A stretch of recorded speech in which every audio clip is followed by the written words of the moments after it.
Hi, hello mga ka-edo ko, mga ka-followers ko po dyan. So ito nga po pala ay pinakita ko ang aking vlog noon na aming bumba sa gulayan sa paaralan na nanakaw po. At yan lang po ang itinira nila. So meron pong nakapanood na alumni po ng aming paaralan. So siya po ay nag-message sa akin at ako po ay kanyang tinawagan. At sinabi po niya magandang balita na bilang alumni ay nais niya mag-donate ng bomba. So pag nag-donate siya po pero may kapalit. O, yun. Nawalan tayo, pero may kapalit. Oo. Diba, nanakawan tayo ng bomba. Ano? Nawala yung ating bomba dyan. Si Ma'am Arian ay ibinlag yung pagkawala ng bomba natin. Ngayon, may taong, tingin ko graduate siya ng Katiningan na nasa US ngayon, napanood ang vlog ni Ma'am. Ano ang ginawa? Personally, siya nakipag-transact sa Naroba. Siya ang nagbayad through GCash at ipinapick up lang kay Ma'am Arian. So, una, palakpakan natin si Ken Kate Vamos, Forne. Vamos, Forne. Forne. Siya yung nag-donate ng bomba.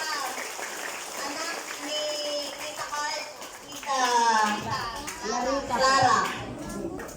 Pangalawa, palakpakan si Ma'am Arian.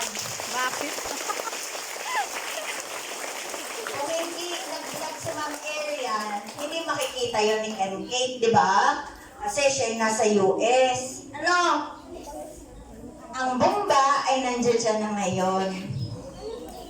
Kaso hindi mo na agad natin mapapatakit. Iisip tayo ng paraan kung paano hindi mananakaw. Ano kaya't ipa-welding na natin yan? So nandiyan na, nasa tricycle ni Ma'am Arian, hindi pa ibaba kasi medyo mabigat.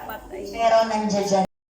At ito na nga po ang bomba na aking kinuha o pinick up doon sa pinagbilhan niya ng bomba.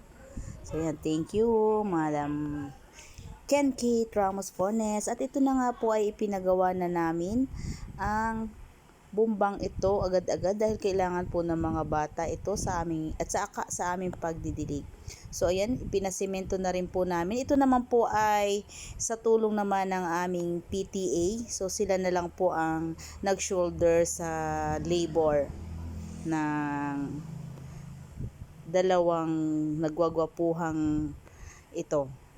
So yan po, sinesemento na po nila yan upang sa gayon ay maging mas matibay po ito. At kami po ay lubos na nagpapasalamat kay Ma'am Ken Kate Ramos Fornes and family and kids, and also sa ating pong PTA, lalo sa ating president na si Ma'am Jinky Rose Nocete. So maraming salamat po sa blessing at sa walang sawang pagsuporta po sa aming paaralan, at hindi niyo po kami pinababayaan. Pagpalain po kayo ng Panginoon at nawa po ay umapaw ang blessings sa inyong pamilya. Thank you for watching and goodbye.